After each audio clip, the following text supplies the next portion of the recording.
ଭାଙ୍ଗିଲା ବୈଭବଙ୍କ ଦିଲ୍। ହଁ क्या 175 ରନ୍ର ବିସ୍ଫୋରକ ଶତକ ମାରିବି ହାରିଗଲେ ବୈଭବ।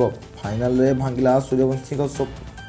ଜାଣନ୍ତୁ ସମ୍ପୂର୍ଣ୍ଣ ଖବରଟି କ'ଣ। ମୁଁ ଯଦି ଆପଣ ପ୍ରଥମ ଥର କରି ପ୍ରଧାନ କ୍ରିକେଟ୍ ଶୋ ଚ୍ୟାନେଲକୁ ଆସିଛନ୍ତି ନିଶ୍ଚିତ ଭାବରେ ଏହାକୁ ସବସ୍କ୍ରାଇବ୍ ରଖନ୍ତୁ, କାରଣ ଏଠାରେ ଆପଣଙ୍କୁ ସମସ୍ତ ଖେଳ ଖବର ବରାବର ମିଳିଯାଏ।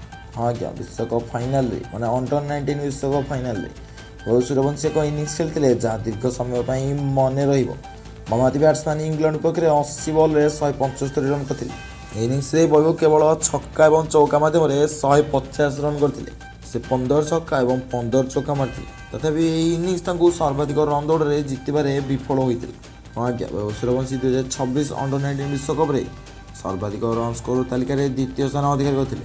ଇଂଲଣ୍ଡର ବେନ୍ ମେସ୍ ତାଙ୍କୁ ପଛରେ ପକାଇ ଦେଇଥିଲେ। କିପରି? ଇଂଲଣ୍ଡ ବିପକ୍ଷ ଫାଇନାଲ ମ୍ୟାଚ୍ରେ 175 ରନ୍ ସହିତ ବୈଭବ ସୂର୍ଯ୍ୟବଂଶୀ ପୂର୍ବରୁ ଟୁର୍ଣ୍ଣାମେଣ୍ଟରେ 439 ରନ୍ କରିଥିଲେ। ସେତେବେଳେ ସେ 439 ରନ୍ ସଂଗ୍ରହ କରିଥିଲେ, କିନ୍ତୁ ଇଂଲଣ୍ଡ ବ୍ୟାଟ୍ସମ୍ୟାନ୍ ମେୟର 45 ରନ୍ ସହିତ ସୂର୍ଯ୍ୟବଂଶୀଙ୍କୁ ପଛରେ ପକାଇ ଦେଇଥିଲେ। ମେୟର ସୂର୍ଯ୍ୟବଂଶୀଠାରୁ 5 ରନ୍ ଅଧିକ ସ୍କୋର କରିଥିଲେ। ସେ 7ଟି ମ୍ୟାଚ୍ରେ 74 ଆଭରେଜରେ 444 ରନ୍ କରିଥିଲେ। ମେୟର୍ସ ଗୋଟିଏ ଶତକ ଏବଂ 2ଟି ଅର୍ଦ୍ଧଶତକ ହାସଲ କରିଥିଲେ। ଅନ୍ୟପକ୍ଷରେ ସୂର୍ଯ୍ୟବଂଶୀ ପ୍ରାୟ 170 ଷ୍ଟ୍ରାଇକ୍ ରେଟ୍ ସହିତ 62.71 ଆଭରେଜରେ 439 ରନ୍ କରିଥିଲେ।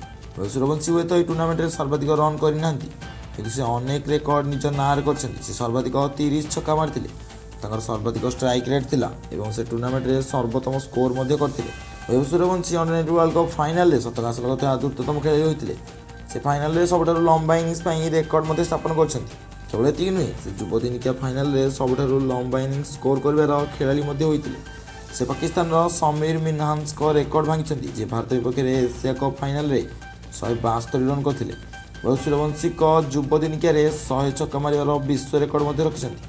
ଏହି ଖେଳାଳି ମାତ୍ର 25 ଇନିଂସରେ 110 ଛକା ମାରିଛନ୍ତି।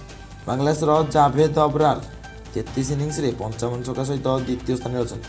କେଉଁଠି 55 ଛକା ଏବଂ କେଉଁଠି 110 ଛକା, ମାନେ ତା'ର 2 ଗୁଣା ଛକା। 33 ଇନିଂସରେ ସେ ମାରିଛନ୍ତି, କିନ୍ତୁ 25 ଇନିଂସରେ ସୂର୍ଯ୍ୟବଂଶୀ। ତାହା ଦର୍ଶାଉଛି ତେବେ ଭାରତୀୟ ଅଣ୍ଡର-19 ପିଲାଙ୍କର ମାନେ ବୈଭବ ସୂର୍ଯ୍ୟବଂଶୀଙ୍କର ଖାସ୍ କରିକି ଟ୍ୟାଲେଣ୍ଟ କେତେ। କିନ୍ତୁ ଆମେ ଦେଖା ଅନେକ ଖବର ସହିତ ସେ ସମୟ ବିଦାୟ ଦିଅନ୍ତୁ। ରହୁଛି ନମସ୍କାର, ଜୟ ଜଗନ୍ନାଥ, ଜୟ ହିନ୍ଦ।